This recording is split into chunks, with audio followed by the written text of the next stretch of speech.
Hello and welcome to another Rise of Kingdoms KVK video, Kingdom versus Kingdom. After an uncountable heroic anthem KVK, finally my kingdom joined Strife of the 8th KVK at the middle of 2022. From my point of view, Strife of the 8th is more expensive than heroic anthem. Strife of the 8th will make players spend more resources and speed ups to fight compared to heroic anthems. The map size is actually the same, but it has many camps. Heroic Anthem has 4 camps, while Strife of the 8 has 8 camps. So there will be many battlefronts here. It will be more complicated to explain, but playing a new Heroic Anthem every 2 months is boring. Sometimes we need a little challenge, right? I will try my best to tell a KVK story here. This time, my kingdom came as one of the smallest kingdoms. We meet with 3 consistent Imperium kingdoms and 1 Osiris League Champion. There will be 2 sides here. Let's just call it the blue team and the red team. The blue team has 1664 and 1474 as their Imperium kingdom, while the other, of course, a smaller kingdom. Both 1664 and 1474 have outstanding records. 1664 is an strong Indonesian kingdom, while 1474 is a strong Korean kingdom. They have many veterans in their kingdom. This time, 1664 will lead this team. The red team have 1034 and 1623, while the other will be, of course, smaller kingdom. Compared to these 2 kingdoms, 1623 is an Imperium kingdom, while 1034 is the home of 1V. Well, in 2022, 1V is the defending Osiris League Champion. From power point of view, we can see that 1034 is not a big kingdom compared with the other Imperium kingdom. 1034 has less active player, but those less active players are mega whales. We cannot see players' commander and equipment from their power. At that time, 1034 only had 1V as one super strong alliance. This is different from 3 other kingdoms that have like 2 or 3 strong alliance. I think there one thing to remember here. This one solid 1V of 1034 is an Osiris League Champion. They won several times and that show us how strong they are. Personally, for me, the Osiris League is a league for spenders who can fight as a team. So 1034 or 1V will lead the red team. Before Kingdom versus Kingdom starts, we will have a pre-KVK event that can give some buff. The blue team dominates and show us how active they are. But this is not the end. This is just the beginning. In this Strife of the 8th map, we will have so many zones. The zone will open one by one over some period of time. This is the war zone and the friendly zone. We have big fight between 2 strong Imperium kingdoms here. 1664 will fight against 1034. Here we have a little unbalanced fight between 1623 and 1967. At that moment, 1623 was an Imperium kingdom. 1967 was a small A-class kingdom compared to 1623. Let's see if it will be a surprise here or not. Next, we have 1235 against 1474. 1474 was a strong Korean Imperium kingdom. It is almost impossible for 1235 to win this. Here we have a well-balanced fight between 2065 and 1262. Both are an A-class kingdom, not an Imperium kingdom. None of them are big Imperium kingdom, so this will be interesting to watch. At the beginning, red team were not in a good position. 1474 is far more superior compared to 1235. 1664 looks like winning more areas or territory compared with 1034. 1664 has more active players than 1034. Will this last until the end? Because this is not a sprint competition, this is like a marathon competition. You need big stamina to fight here. At this moment, Xiang Yu is the best rally leader, especially when no one is swarming the rally. While for garrisoning, most players still use Zenobia. Here we saw 1474 whales are doing city hopping. Many of their whales use this method to catch stray marches of 1235. This is common. Every whale sometimes use this because even though their city got rallied, they still have many troops, speed ups, and resources to recover. After a few hours, things turn out differently for both parties. 1034 managed to dominate and burn more flags. They show us that they have stamina. 2065 managed to win this zone. 1262 have lost and chose to wait for another chance. 1967 can't do much anymore against a big imperium kingdom like 1623. 1967 chose to retreat to their safe zone, of course. 1474 still fight against 1235. 1235 lost more and more territories. If we count, the red team are in a good position because 1034, 2065, and 1623 are winning more territories in their battle zone, of course. The blue team only have 1474, which dominates their battlefield. Things could change if 1664 could rise and win against 1034. 1664 and 1034 should be the strongest kingdom among others, so we expect more from them. Unfortunately, 1664 lost more and more territory, but they are still fighting. On the other hand, 1474 still fight 1235. Surprisingly, 1235 still fight even though they lost more and more territory. The war in another zone have finished. 1265 and 1623 from the red team are winning. In the end, 1664 is losing. 1664 stopped pushing for this zone. Everyone from 1664 had already returned to their safe zone. I guess 1034 has more stamina than 1664, even though 1034 has fewer active players. The question is this the end? After a few days, just before the gate for the next zone opens, 1664 launched a surprise attack. They managed to take some 1034 territory. From the fourth position, I think 1664 are trying to get the access to the gate.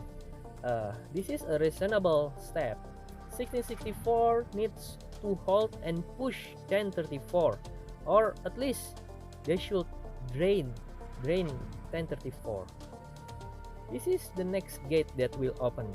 All 8 kingdoms will fight in the next 4 zones. We can call them East, West, South, and North zones. But the gate between those 4 zones hasn't opened yet. We can see that 1034 still holds the gate, even though 1034 is still fighting 1664. So 1034 can only come from 2 gates. But the funny thing is, both 2 gates have access to the north zone, the same one north zone. While 1474, yes, they has like 2 choices. Both their gates have access to 2 different zones.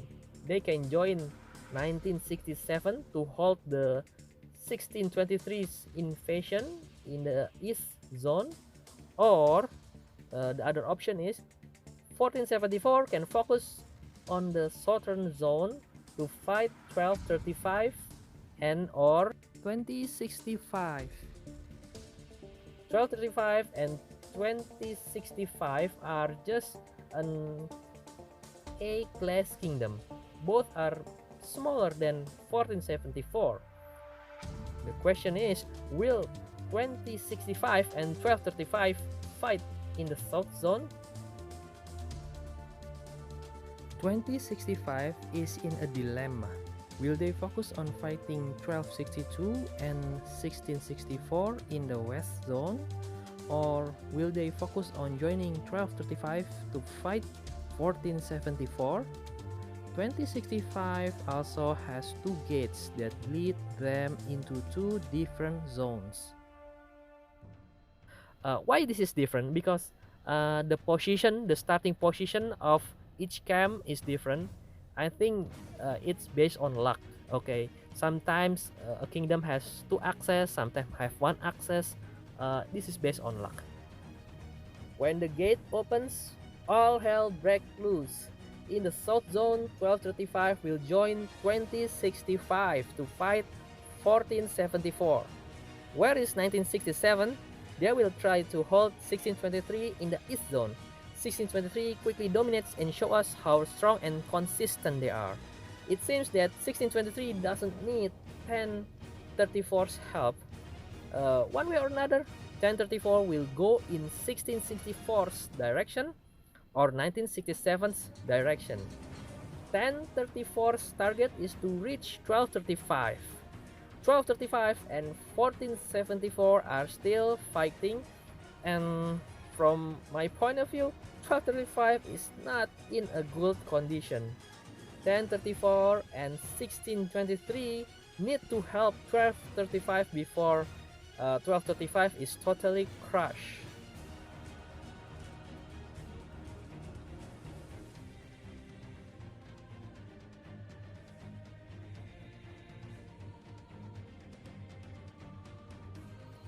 .1034 can fight 1664 in the previous zone.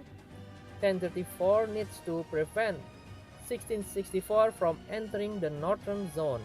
They need to make sure that the north zone 100% occupied by 1034 and 1623 from the red team. In the west zone, 2065 will fight 1664 and 1262.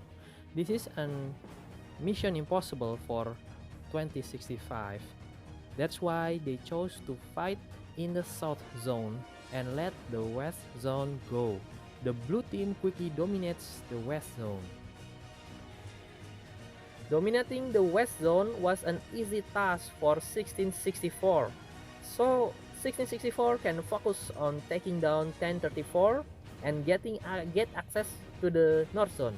1664 tries hard to push 1034.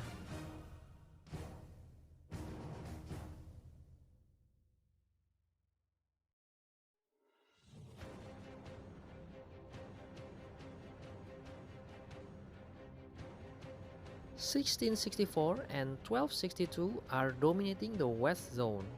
2065 can't do much there. While in another direction, 1664 failed to push 1034. 1664 is losing flags and forts. No more north zone access for the blue team. 1235 lost the open field due to numbers, but 1235 had many good results in rally with better rally leaders. This is draining 1474. Not only in the south zone, 1235 is also pushing 1474 in the previous zone too. In the east zone, 1967's fort burned and 1967 lost more and more territories. 1623 are winning again.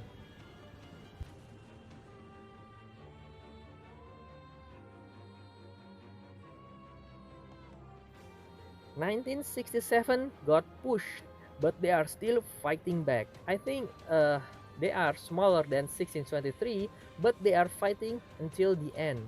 Their positions are also separated from 1474, so it's almost impossible for 1967 to win. 1967 fight to drain and break the opponent's concentration. This tactic have its own advantage and disadvantage. This is the thing that they have to do.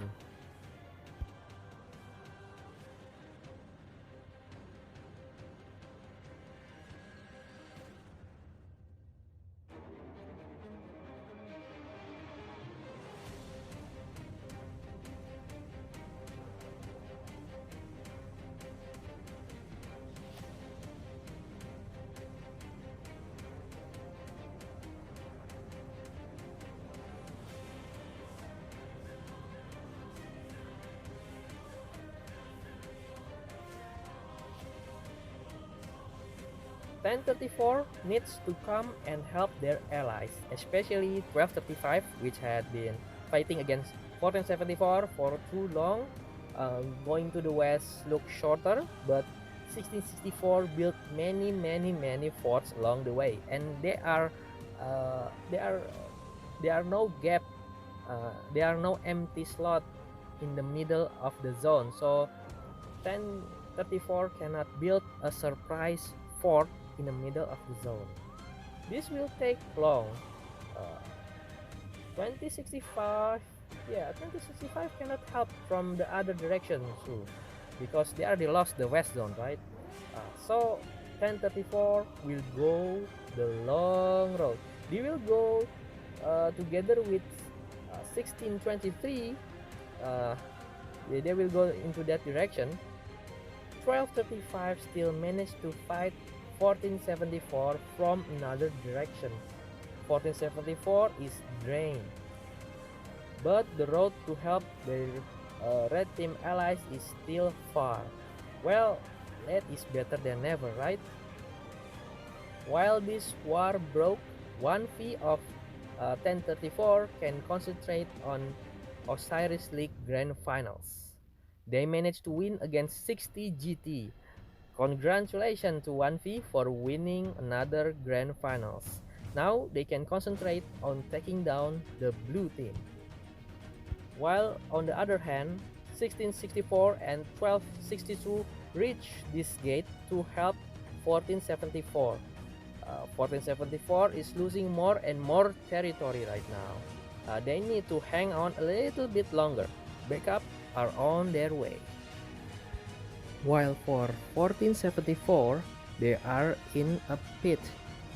1235 and 2065 came to fight from the west. 1034 and 1623 came from the east. 1474 must halt while 1664 and 1262 crush 1235 and 2065. For this, 1474 built many forts one by one. For one destroyed fort, they built another one near the old destroyed fort. It's like playing Rise of Forts now, not Rise of Kingdoms actually. 1474 has no choice. They are low in resources and troops too. 1235 have drained 1474 from the very beginning. By any means, 1474 failed to totally shut 1235. 1474 won, but 1235 keep on fighting. 1474 is trying to block 1034 and 1623 that came from the east. 1474 is doing a good job so far.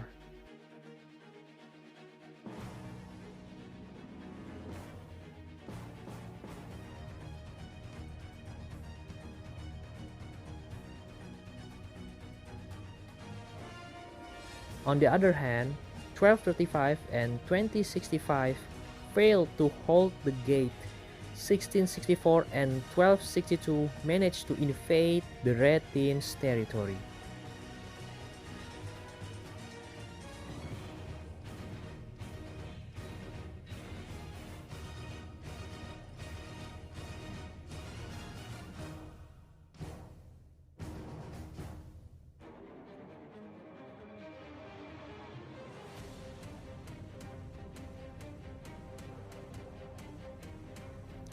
But 1034 and 1623 came from this gate to attack 1664 and 1262 from another direction. My oh my, this is a little bit too far away.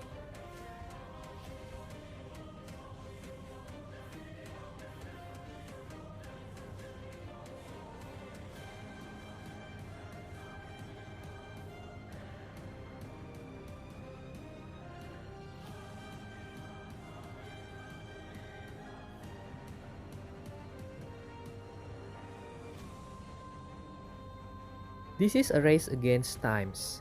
1664 and 1262 successfully invade and burn 1235 and 2065.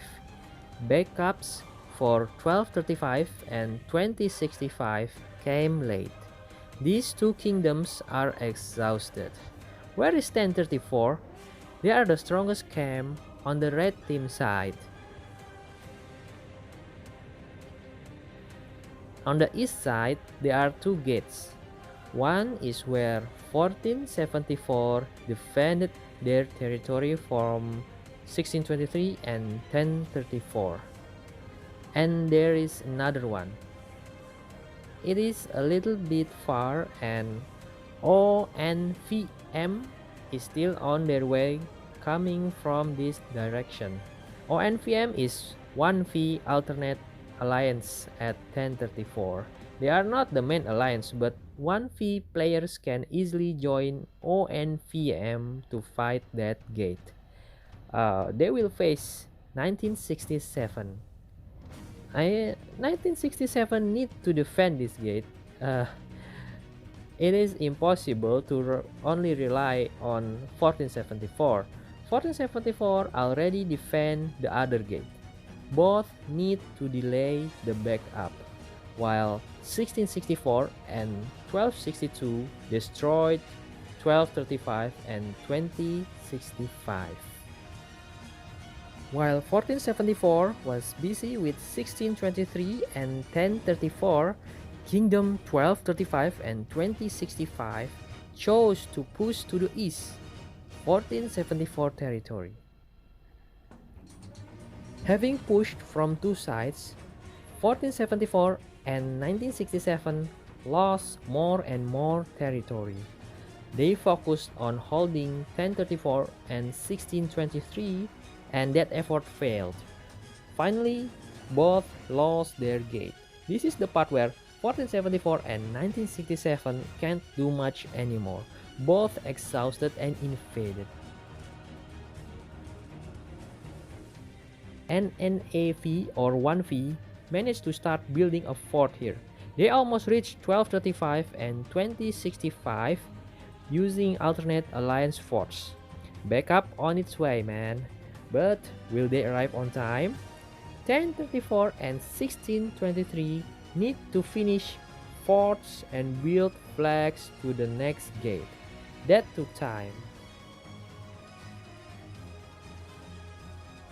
1474 and 1967 are exhausted, so they don't fight that much anymore. 1235 and 2065 can focus on holding their western territory from 1664 and 1262 until backup arrives. 1664 is a fresh imperium kingdom. This is a hard and long fight for 2065 and 1235.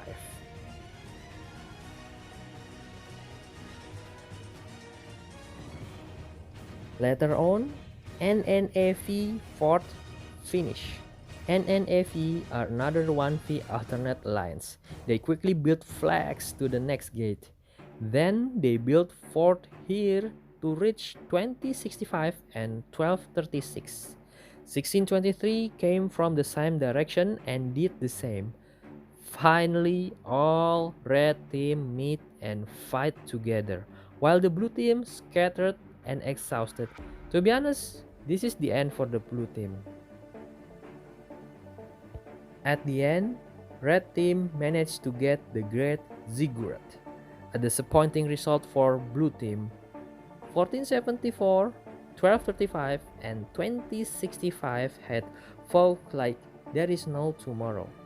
These three kingdoms are the ones that fight from the beginning until the end. The quality of the backup from their allies are the one that makes a difference. One Piece 1034 is an alliance that full of mega whales at that time, and they have shown us their ability to fight. While 1664 performance is a little disappointing. They came as the biggest kingdom on this KVK map, but somehow they lost in 1 versus 1 against 1v. Then 1664 somehow chose to dodge 1v and 1034. I know some veteran players in 1664. They were part of Old Kingdom that fought against JWM a long time ago. 1664 had so many great fighters. What happened here? After this defeat, 1664 chose to clean the house. They evict high power players that don't fight that much. A very good decision for them. Uh, Better luck next time for our blue team kingdoms. Congratulations to all red team kingdoms. This is going to be my last KVK at 1235. See you all in another KVK in another kingdom. Bye.